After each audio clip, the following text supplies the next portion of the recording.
솔직히 구매 후회합니다. 시간을 1년 전으로 되돌리고 싶어요. 안녕하세요 여러분. 이번에 애플에서 맥북이 새로 나왔잖아요.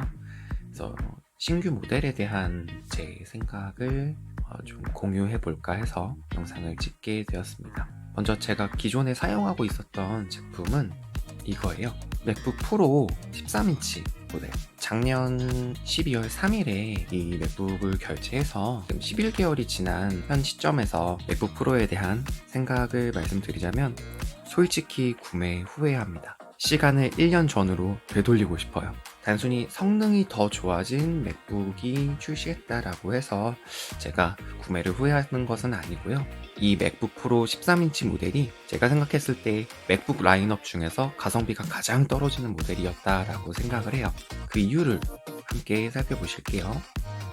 지금 애플에서 구매하실 수 있는 모든 맥북 프로 제품의 라인업입니다.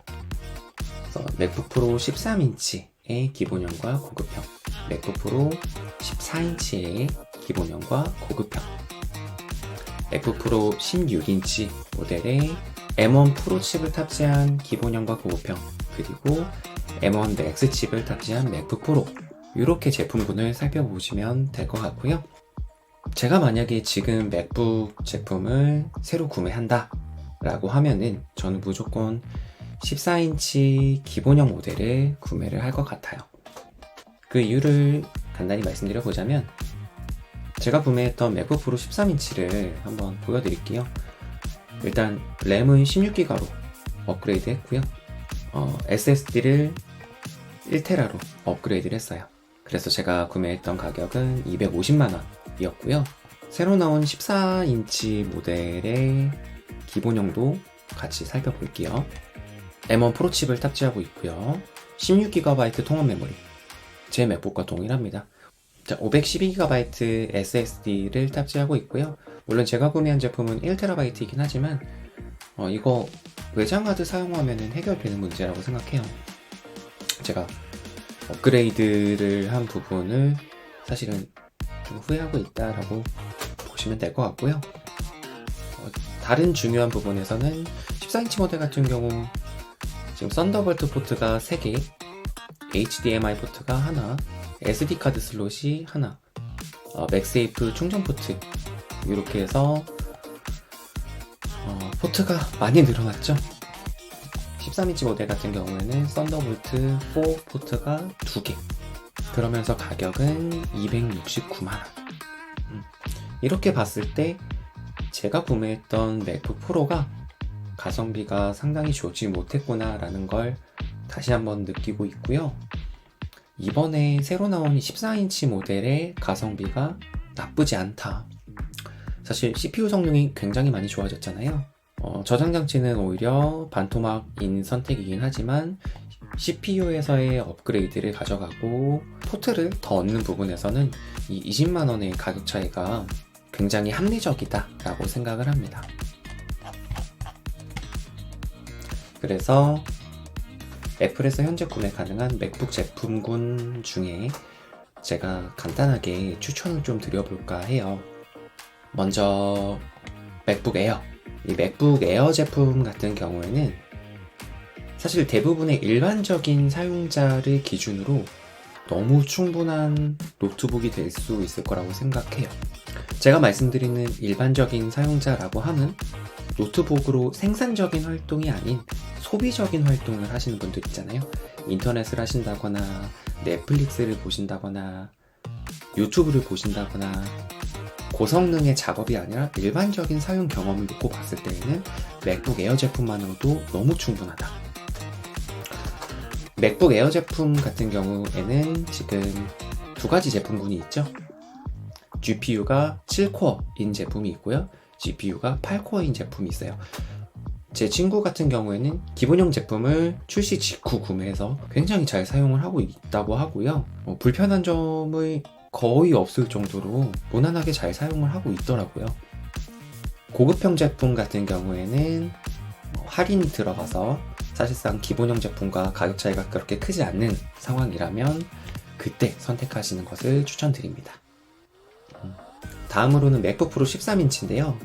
제가 구매했던 모델이 사실 가성비가 좀 떨어질 뿐이지 전혀 불편함 없이 잘 사용하고 있거든요. 사용 경험만 놓고 보면은 굉장히 만족스럽게 사용을 하고 있습니다. 그럼 어떤 분들께 맥북 프로 13인치 모델을 추천드리냐면, 현재 구매 가능한 맥북 제품들 중에서 유일하게 이 모델만 터치바 사용이 가능해요. 터치바에 대해서는 호불호가 조금 갈리는데요. 사실 터치바가 대단히 유용한 기능이라고 보기는 어려워요. 근데 밝기를 조정할 때라던가 음량을 조절할 때라던가 간단하면서도 직관적인 컨트롤이 필요한 경우에는 나름대로 효율적인 부분도 있어요. 지금 새롭게 출시한 14인치와 16인치 모델에는 터치바가 모두 빠진 상태인데요. 기존의 터치바를 잘 사용하셨던 분들 혹은 터치바를 사용해보고 싶으신 분들은 어쩔 수 없이 이 제품을 선택하실 수밖에 없고요. 그리고 에어 제품에는 팬이 없기 때문에 소음이 없다라는 장점이 있긴 하지만 발열 제어에 있어서는 프로 제품에 비해서는 비효율적일 수밖에 없어요. 그래서 발열과 스로틀링에 대한 걱정에서 자유롭고 싶다라고 생각하시는 분들은 이 맥북 프로 13인치 모델을 추천을 드립니다. 기본용만 구매하실 경우에는 169만원으로 비교적 가성비가 좋다고도 볼 수가 있고요. 다음으로 새로 나온 맥북 프로 14인치와 16인치 모델인데요. 이 부분에 대해서는 쉽게 추천을 드리기가 사실 어려워요. 왜냐면 애플 제품들 같은 경우에는 CTO라고 해서 본인이 원하는 스펙을 선택할 수가 있잖아요. M1 프로 칩 같은 경우에도 CPU와 GPU 코어에 따라서 선택을 하실 수가 있고요. M1 맥스 같은 경우에도 마찬가지죠. 램도 16기가 램, 32기가 램, 그리고 최대 64기가 램까지 선택이 가능합니다. 저장 용량도 당연히 선택 가능하고요. 그래서 이 부분은 사실 맥북을 가지고 정말 생산적인 일을 하시는 말 그대로 프로 분들에게 추천을 드리는 라인업이기 때문에 본인이 하시는 그래픽 작업의 수준이 어느 정도인지, 본인이 편집하시는 영상의 수준이 4K급인지 풀 HD급인지 굉장히 고심해서 선택을 해야 되는 부분입니다. 저도 전문적으로 제품을 리뷰하는 사람이 아니기 때문에 딱 이거 사세요 라고 추천드리기가 애매할 수밖에 없어요.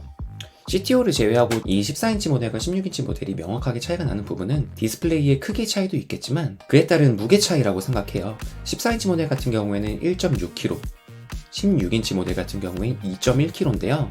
제가 갖고 있는 13인치는 1.4kg죠. 노트북 제품은 태생이 휴대하기 위해서 만들어진 제품이기 때문에 크기와 무게를 반드시 고려해야 하는 제품군이라고 생각을 해요. 본인이 맥북을 가지고 거치용으로만 쓰실 건지 아니면 휴대성도 필요한지 이 부분을 꼭 체크하시고요. 집에서 또는 사무실에서 거치형 위주로 사용할 예정이다 라고 하면은 당연히 디스플레이는 크실수록 좋아요. 하지만 카페라던가 프레젠테이션이라던가 휴대를 해서 사용하는 비중이 적지 않다라고 한다면 2kg이 넘어가는 16인치 모델은 사실 무리가 있을 수 있는 크기와 무게라는 점을 간과하시면 안 될 것 같고요. 그런 부분들을 가지고 고려를 해봤을 때 제 개인적인 추천은 14인치 모델을 추천드리고 싶어요.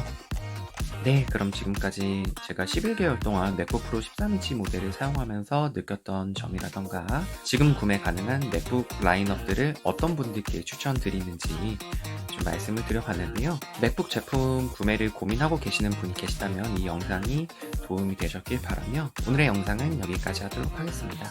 영상이 마음에 드셨다면 구독과 좋아요 부탁드립니다. 감사합니다.